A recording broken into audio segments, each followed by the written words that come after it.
Hi, welcome to Generational Wealth. I'm so excited you're here. To get you started, we are going to work on creating your income property plan. By the end of this video, you'll have made one of these. We'll also delve into the concept of leveraging, how to use other people's money to maximize your returns. Our journey will be filled with practical tips, insightful examples, and a dash of financial wisdom. This plan will allow you to be clear on what sort of property you will be purchasing and renting out, where it will be located, and how much you will be investing. The first step is to create a Word document on your computer or a Google document for your notes and ideas. From there, organize the page into 3 sections. Section number 1, called the investment. This section will be for the amount of money you're comfortable investing. Remember, real estate investment is not a gamble. It's a calculated risk. So, always be sure of the amount you're willing to risk.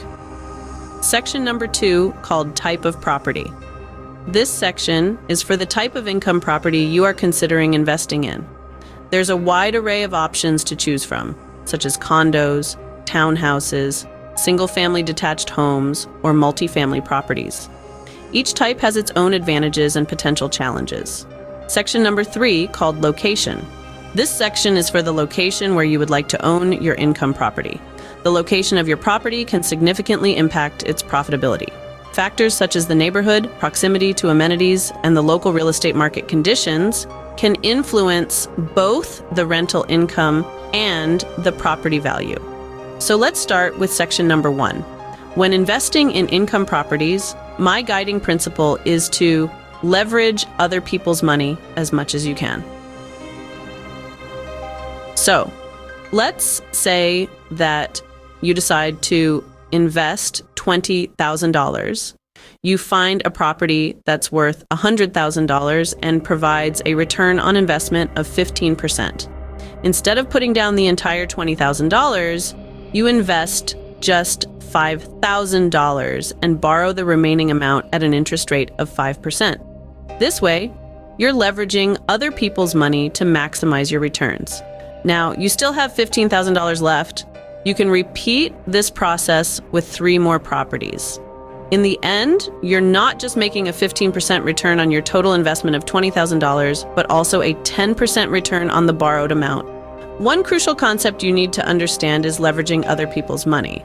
Now, what does this mean? It's simple, really. When you're investing in income properties, the goal is to borrow as much as you can, within reason, of course. The difference between the amount that you borrow and the purchase price is the amount that you invest. But like all things, there are pros and cons to this approach.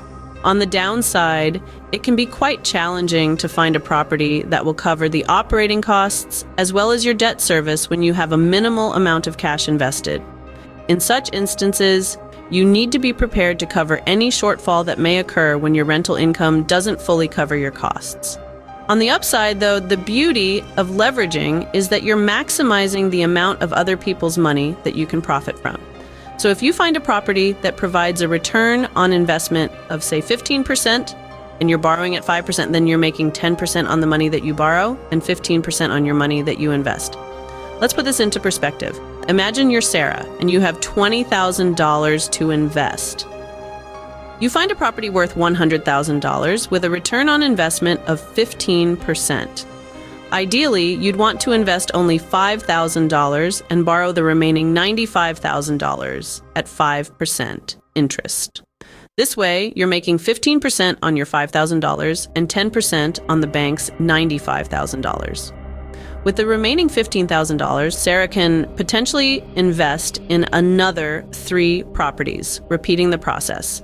This way, she's making 15% on her full $20,000 investment and 10% on the bank's 4 mortgages of $95,000 each.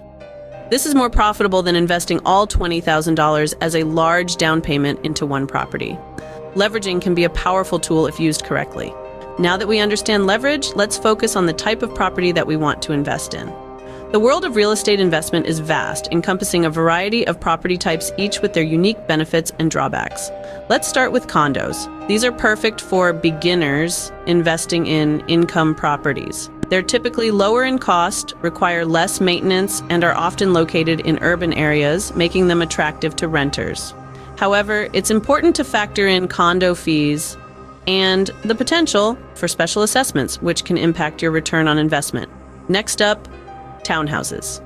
These properties often offer more space than condos and can attract families looking for a balance between city living and having their own patch of green. They also typically have lower maintenance requirements than detached homes, but higher than condos. Moving along to single-family detached homes. Detached homes are a bit more hands-on as a landlord. The list of expenses is not as simple as condos or townhouses.